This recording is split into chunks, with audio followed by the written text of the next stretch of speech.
Welcome to Extraterrestrial Reality.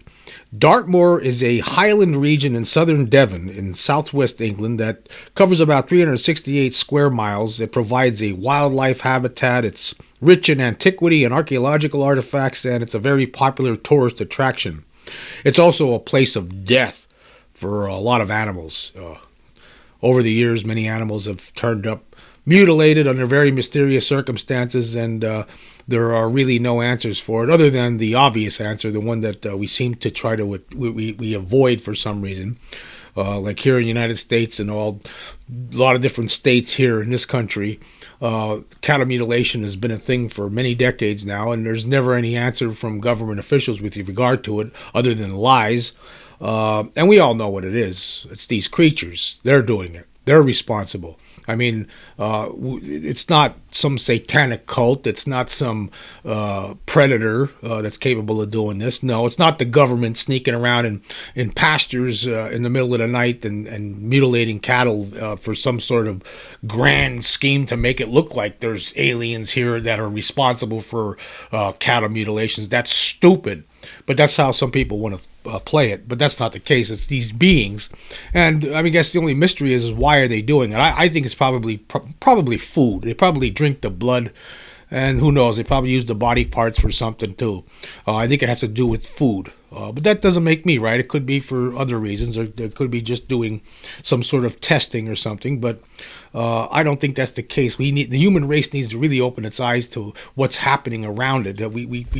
We're like deliberately stupid when it comes to some certain aspects to this phenomenon because we just don't want to face the reality of the situation. And I could understand that, but at the same time, the culprit behind these cattle mutilations or animal, it's not just cattle. It's not just cattle that get killed. It's in this case we're going to talk about here and happen in that's going on actually still over all these decades in Dartmoor in England in that area. Obviously there's something at work here that's beyond our comprehension, but I think it's time that we open our eyes and say exactly what it is, because we know what it is. I mean, that's what it is. There's no other explanation. Anyway, it started in Dartmoor. The biggest story that happened there was in 1977. There was a family that went out for a day out on the moor, and instead it turned into a nightmare for them. And here's an article, legendarydartmoor.co.uk. I'll leave the link so you can check it out for yourself. It says here, this family, it was Alan Hicks, his wife, and their two children. In April of 1977, they were out walking in Hollowcombe Bottom, just outside of Postbridge in Dartmoor, and they came across a very unsettling scene. It says here, whilst it is not uncommon to come across the occasional dead pony on Dartmoor, to discover 15 in the same vicinity is and was unheard of. The incident was reported to various authorities, which included the police and the RSPCA, but at the time nothing startling was made of the matter. However, over the coming months, the news of the event began to spread amongst the media and soon became a worldwide hot topic. It was revealed that the ponies showed evidence of broken necks and/or spines, and the carcasses had decomposed at an extraordinary rate. Various explanations for the unfortunate deaths were soon forthcoming, and these ranged far and wide. Now, one of the theories was that there was an infestation of the red worm parasite, but then that didn't really explain all the broken bones that the ponies had endured.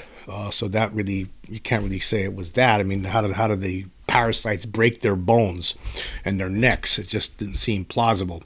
Another theory was that the ponies were grazing in the valley just under a waterfall when a sudden and violent torrent of water burst down and smashed the ponies against the boulders lying on the valley sides. Throughout time, there have been reports of torrent rivers and streams washing away huge granite slabs belonging to clapper bridges, so this idea is a remote possibility. And it was also suggested that maybe the ponies died in separate locations, and to save the hassle of disposing of the carcasses, the owner simply dumped them in one location. But the author here thinks that's unlikely, because if this were the case, why go to the trouble of collecting up all the bodies over what could be a large area and then simply dumping them in a spot which is only about 1.8 kilometers from a vehicular access point? Other lines of investigations went down the routes of lightning strikes, malnutrition, poisoning, disease, and the ponies being part of some satanic rite.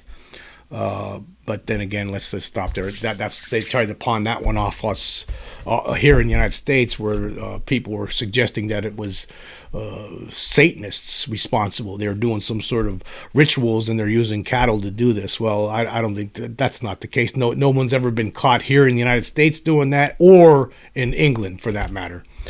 Anyway, continuing here.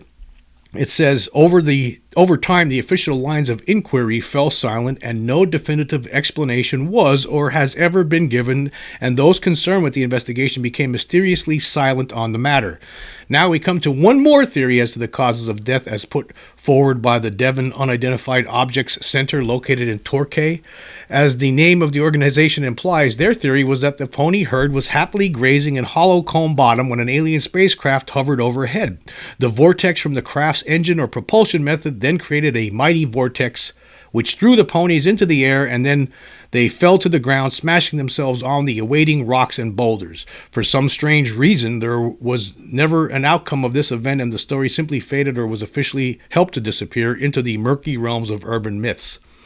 Now, so some people were saying that there was a craft, basically it was taken off, and the force of that craft taking off caused all those ponies to go flying around and getting smashed up against the rocks. Who knows? But there was more to come. Fast forward to January of 2005, when 7 sheep were found horribly mutilated near Pugh Tor. Later in October of the same year, a similar incident occurred involving another 4 sheep. Actually, I was going to stop there for a second. Actually, over a 3-year period starting in 2005, there were 70 sheep that were mutilated in this in Dartmoor. And that's when this investigator, UFO investigator Mike Freeberry, he got involved. Various explanations were given for the deaths, with the favorite being some kind of occult activity. Now enter Mike Freeberry. Having investigated the original mystery of the ponies, he now began to think that there may be some link between the 3 events. The unexplained sheep killings continued for the next 2 years, and most happened in the same vicinity. Freeberry, along with a colleague, began numerous night vigils in the hope that they could find some explanation as to the deaths. On one of these watches, they observed a number of strange flashing lights, which were captured on video. This once again led back to the UFO theory. So, just like some ranchers in the United States have tried over the years, they camped out and they saw weird lights at night. That's something that happens in these areas where these cattle mutilations occur, but nobody ever gets caught doing anything in the act. That's because these aliens have technology that exceeds anything that we have, and we're just not going to catch them. They're just way ahead of us. Anyway, the article continues here. It says, could aliens really be visiting Dartmoor and killing all these animals? First reactions probably would be along the lines of utter ridicule, but remember this: for centuries, folk firmly believed that piskies, or I guess that's another name for them, pixies or piskies, lived on Dartmoor. To this day, people will say they have actually seen them, so why not aliens? Maybe the piskies are not creatures from Middle Earth. It just could be that this is how they were regarded, and in fact, they are actual aliens.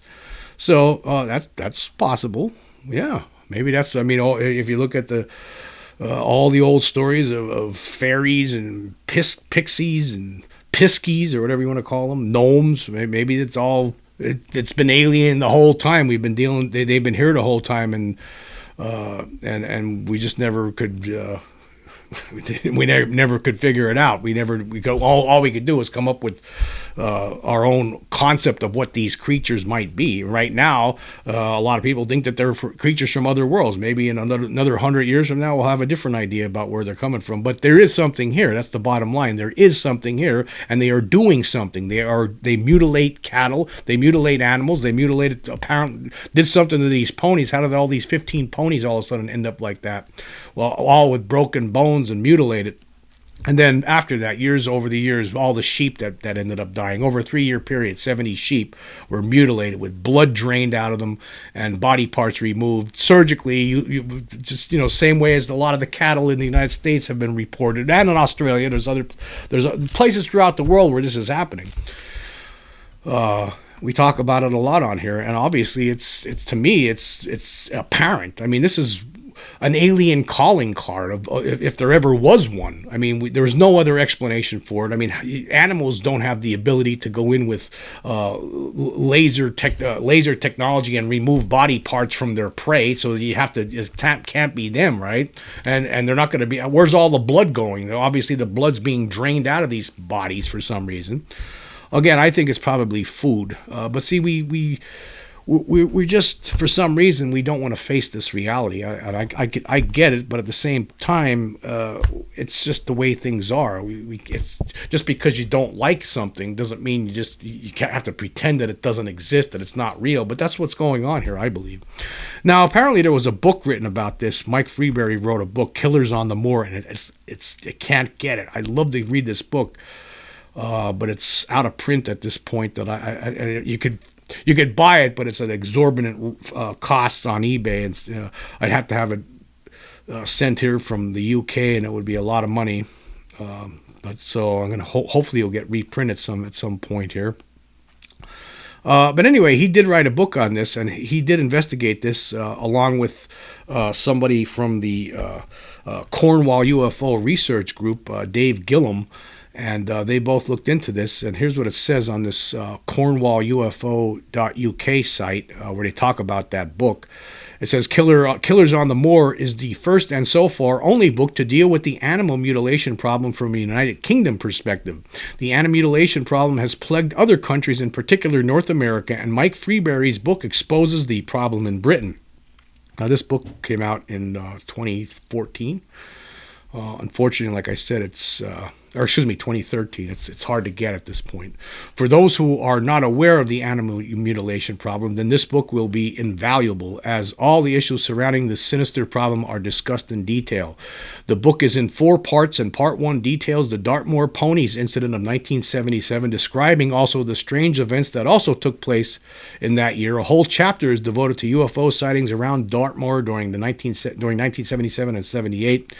In part 2, the animal mutilation problem is described in detail and the many issues associated with it, such as the enigmatic black helicopters, a review of animal mutilation cases from around the world, complete this section of the book. And in part 3 is a gripping account of the Dartmoor sheep attacks, when there were 18 separate attacks over 3 years in which 70 sheep were mysteriously killed. It details the night surveillances carried out by the author and Dave Gillum from the Cornwall UFO Research Group, and the court battle to obtain important crime scene images from the police under Freedom of Information Act legislation. And then part 4 reviews the evidence and completes a book that is very readable while presenting a powerful case for the involvement of alien entities in this trail of terror through the southwest of England. And it says here, the animal mutilation problem persists in the Southwest today, and if you want to learn more about the sinister problem and also have an interest in UFOs and care about animals, then this is the book for you. I wish I could get a copy of it myself. It sounds really good. I'd like to learn. I'm sure I'll get a copy of it at some point, but again, these people actually went out. Mike Freeberry and his colleague went out, and they investigated, and they saw weird lights out in Dartmoor in the middle of the night, and no explanation for why these lights are showing up. More animals are mutilated, apparently, and it's been going on for decades there. So obviously these creatures are here, and they're doing this, and for what purpose, we can only speculate. I would say the number one reason is probably, in my book, it's probably for food purposes. I think that they're using the blood for food, and possibly some of the body parts that they removed. I don't know. Some people think that they're doing examining them, testing them. I don't know. They keep doing the same thing over and over and over, decade after decade after decade. I just don't believe that. I think that they're using them for food. I think that these creatures, they have to eat too, and they're eating animals. They're eating cattle. They're apparently ponies, apparently sheep. They're doing something with the blood from these creatures and some of their body parts, and I don't think it has anything to do with testing or experiments. I think it has to do with food. I think they eat this stuff, and it makes sense. I mean, why just continuously kill animals in the same manner over and over and over again, over decade after decade after decade? To me, it looks like it has nothing to do with scientific experiments. It has something to do with survival, and I think they're eating this stuff. I think they live off blood, And who knows what else. Maybe they're, like I said, I've talked about this before. Maybe the tongues are removed, surgically removed. A lot of these sheep, the tongues were removed surgically from their bodies somehow. Laser precision surgery. That's not people doing that. It's just not. It's these creatures who are operating these craft. That's who's doing it. And we need to wake up to this. And stop being afraid of it for whatever reason. I don't know why we act so. We're afraid of our own shadows here for some reason when it comes to this. I don't think we should be. I think we just face it head on and admit to the reality of the situation. Yes, these beings are here. They're killing our animals, probably for food purposes. We need more investigation. I always suggested before in the past is there needs to be some sort of a process. If I was a cattle rancher and I was having these kind of problems, I would figure something out. I would figure out some way to prove that what's happening is that it's alien in nature, that there are aliens responsible. I would try to set out to prove this, and there has to be ways of doing it. Could you hook up little cameras on every single cow that you have? Like say you have a pasture, you have a cattle pasture, and you're experiencing mutilations on a regular basis. I would do something to try to prove what's happening there, to show the world what's happening. And I think there has to be ways of going about this rather than just camping out all night and waiting to see lights in the sky, because you're still not going to be able to prove anything by that. It does show that something's showing up, right? Something that operates in the air, right? That's one thing that it's showing. But I mean, I think it would be interesting to, if we can get actual video footage of these creatures taking a cow. Like if you connect all cows somehow with cameras that somehow are shielded from any sort of electromagnetic interference on every cow, and then this way, if something happens, maybe one cow might not get taken, but he might be in a position where the camera's pointing at another cow that is getting taken and mutilated and then placed back on the ground. A lot of the cows, I mean, what happens with them? Their bones are broke a lot of times inexplicably, and there's no footprints around them whatsoever. They're obviously, what's happening, they're being sucked up into the sky somehow, and then they're having the mutilation occurs and the removal of the blood occurs, and then they're dropped. It's apparently, and which causes all their bones to get broken. And that's probably the same thing that happened with these ponies back in 1977 in Dartmoor, and then later on the sheep. So obviously that's what it seems like is happening here. But instead we want to blame Satanists. No Satanist has ever been busted yet. We want to blame predators. What kind of predator out there could possibly perform this kind of surgery? That's even more ridiculous than the idea of aliens doing it. And then some people want to blame the government for some reason. Why would the government do that? That makes absolutely no sense whatsoever. Makes no sense. None. Now, people have reported black helicopters in the area.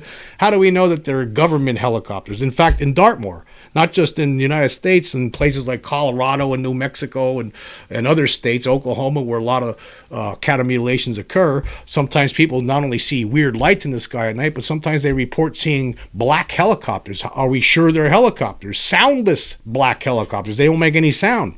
I don't think they are government-operated machinery. I think they're probably extraterrestrial / NHI operated / constructed flying objects that people are seeing. They're not black helicopters. They just think that they're black helicopters because they don't know what else to think. But anyway, we need to wake up to this.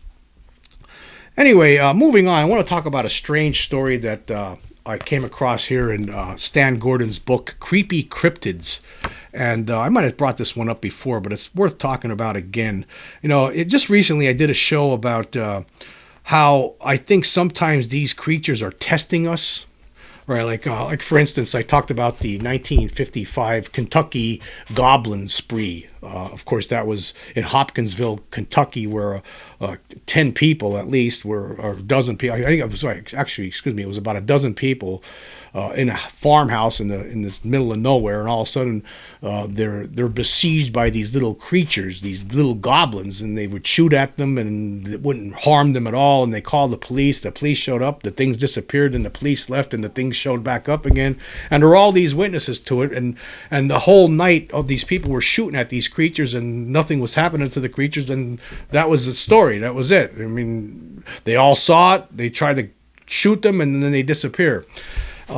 I put out there that I think it's possible that could have been, like, things like that. They're testing to see how we would react. To me, that could be some sort of an alien test. If you want to talk about an experiment, that could be an experiment. Something like what happened in Kentucky back in 1955, like that incident there, to see how we would react. And I think that this incident here might be one of those cases too. This one that Stan Gordon reported about in his book here, and this was something that happened in Indiana County in western Pennsylvania back in the spring or summer of 2014, where a woman was at her house, and she had a male friend there, and they were going to do some work on her property. And then when they walked outside to do this yard work, the woman turned around and noticed that there was this big giant spider on the front of her house. It was bigger than the door. It was bigger than the front door. The door was 6 feet. This spider was bigger than that door and had some of its legs on the door, some of its legs on a window nearby. And they just couldn't believe what they're seeing. So this woman and this guy are looking at this giant spider. Looks like a giant daddy long-legger just hanging on the front of her house. So they're wondering what they should do about it, and they're thinking it might be a dangerous thing, and they better kill it. They decided they better kill it. So the guy picked up a piece of wood and he smashed it into this creature, and when he did, the creature just vanished in the thin air, just disappeared totally. And there were actually marks put onto the side of the house from this guy banging what he thought he was banging it into the head of this spider. He really wasn't. Apparently the thing just disappeared. It just dropped and fell and vanished, and they just couldn't understand it. And the witnesses were really confused. And actually this woman had contacted Stan Gordon about this because she heard him on a radio show, and so he talked to her and he got the story from her, and then he eventually ended up talking to her male friend that was there that day, the guy who hit the spider with this piece of wood. And the guy told Stan Gordon that, I didn't want to talk about this because nobody's going to believe us. Nobody is going to believe us. It's just so crazy. The story sounds crazy. You walk out of your house in broad daylight and there's a giant spider sitting on the front of your house. You think it could be dangerous, so before it gets away, you pick up a piece of wood and you start smashing the spider, and it just disappears. So what happened here? This could have been some sort of a trick. For one thing, I don't believe that there are giant invisible spiders that have the potential to make themselves invisible traipsing around here. This could have been some sort of a projection, perhaps. This is just a theory, doesn't make me right. If, in fact, this story is true, and I have no reason to believe that these people are just making it up, but you never know. They could have been making it up.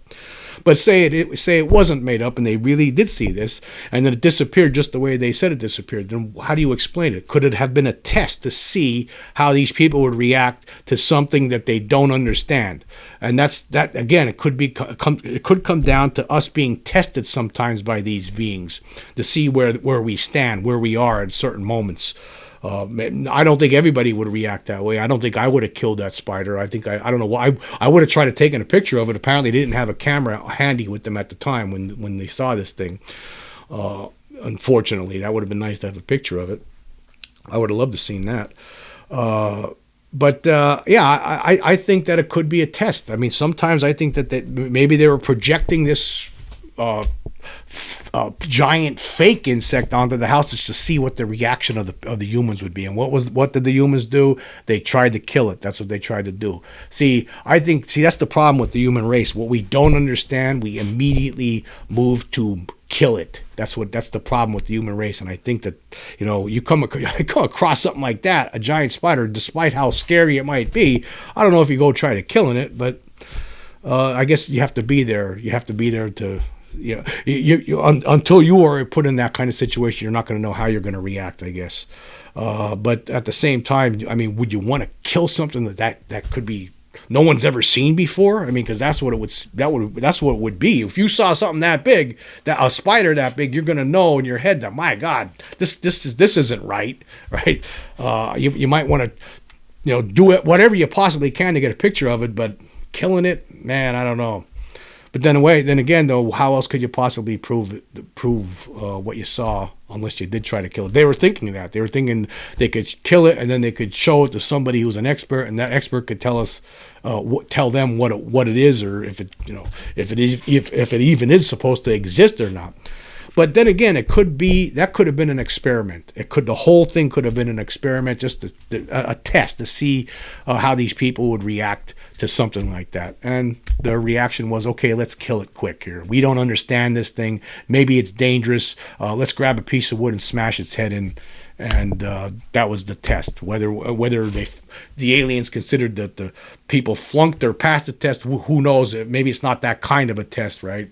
But it's just a test to see where we are at certain stages of our evolution, perhaps. It's just a theory. It doesn't make me right. All right, one more thing I want to talk about here today. Okay, let's pull this up on the screen here. Okay, I received a comment over the weekend, a couple of days ago, and it was from somebody named Boys in Blue G3Y, and he was upset because I was talking about Stephen Greer. Now, I last Wednesday I did a show where I was talking about the letter that Stephen Greer sent to the President of the United States, saying that he is the biggest, smartest expert in the world on this, and that there's not even a close second. And I thought that was pretty arrogant. And I guess I talked about him again a little bit in the follow-up episode I published on Friday, Tic Tac UFO on Mars discovered, as well as retired government engineer says aliens are here to take over. So for that episode, that's what I was talking about. And this guy, Boys in Blue, says he was upset with me, and he says, you talking down on Dr. Stephen Greer only makes you look stupid. The guy you are talking about in this podcast has never briefed any president, unlike Greer. Okay, so he's talking about the anonymous source that I was talking about in that podcast about the retired government engineer. That guy, that has nothing to. So what? Okay, right? I don't care. What does that matter? That doesn't matter. Okay, and he goes on. He says, it seems to me you got butthurt when Corbell didn't give you the time of day about I guess he meant to say about the Vegas topic. Get out of your feeling, bro. I bet you won't read none of the comments of people saying that you are wrong about Greer. Put that on, I guess he meant to say here about the polls. Put that on a poll and see how many votes you get. I actually did already that before if he would have checked it out. Actually, last Wednesday I did do a poll on Stephen Greer, and I'll pull that up in a second here. But before we do, I just want to go through some of the things that he's saying here. He's saying that me talking down on Stephen Greer only makes me look stupid. Okay, now Stephen Greer is out there, like I'm trying to tell you this again. Okay, he's out there making exorbitant amounts of money, charging exorbitant amounts of money to people to see alleged UFO alien craft in the sky, okay? That's one thing he's doing, right? I don't like that. I think that to me just seems, I don't know. It doesn't seem like a serious UFO researcher to me. That doesn't seem like serious to me. The other thing is that he's very arrogant. I mean, I to tell you the truth, I hope Dr. Greer is right about stuff, but I don't think that he is. I mean, for him to make comment, he's on a regular basis, he's out there saying that it's the government that's responsible for alien abductions. The alien abductions, they're not doing. The aliens are all good guys. It's all just the humans are all the bad guys, right? I agree with that to an extent, but that he doesn't know. He doesn't know what the aliens are up to. How could he? How could he know? He acts like he knows everything. He doesn't know. He's not the all-seeing eye out there. I'm not jealous about that. I don't care about it. I just think that people in the UFO community need to know that this guy, to me, seems like a grifter. Now, that's just my opinion. Doesn't make me right. I'm allowed to have my opinion. And then he goes on to say, it seems like I got all butthurt when Corbell didn't give me the time of day about the Vegas topic. No, I was actually disappointed in Jeremy Corbell, along with a lot of other people in the UFO community, because time will show that we were right. Scott Roeder, his analysis, he's the crime scene reconstruction guy, his analysis, right? The totality of the evidence shows that the Vegas case shows that there's no question about it, that there were aliens landed in that backyard for some reason back in 2023, and that's it. I mean, a lot of people don't want to accept it. Jeremy Corbell, I was disappointed with him because he made a statement saying that this is harmful, that this stuff is harmful to the discussion. Why would proof, absolute proof, be harmful? That's why I was disappointed. I was not butthurt about it. I actually like Jeremy Corbell. Like, I always talk about his documentaries. He has some of the best documentaries out there.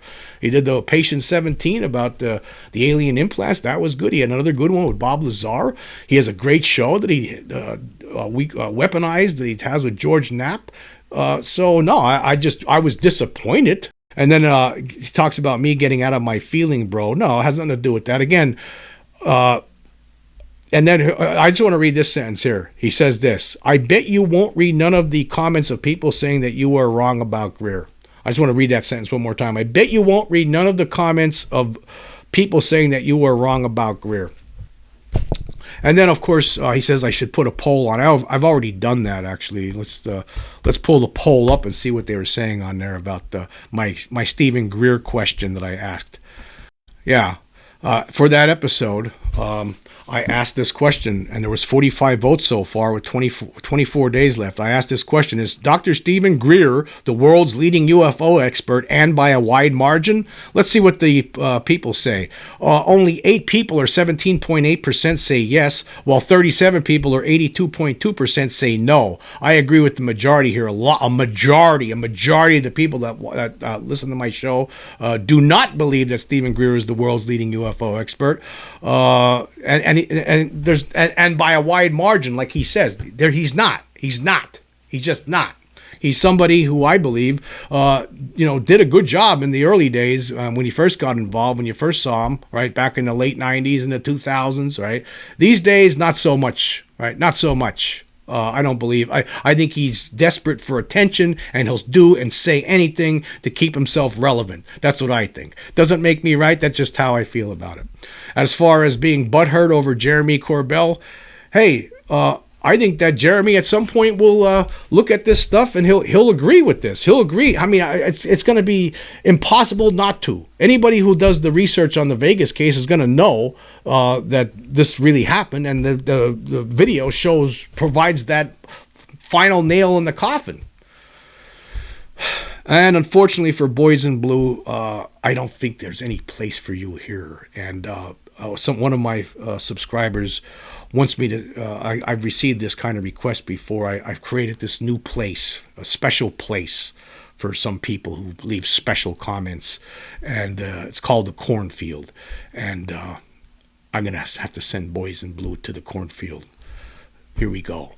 Boys in Blue, for exhibiting stupidity above and beyond normal stupidity, you are hereby banished to the Cornfield of Pure Idiocy.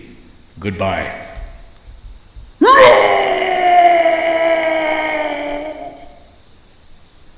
Sorry, Boy in Blue. Sorry. Better luck next time. Anyway, I want to say this. I want to say thank you all for joining me today. Until next time.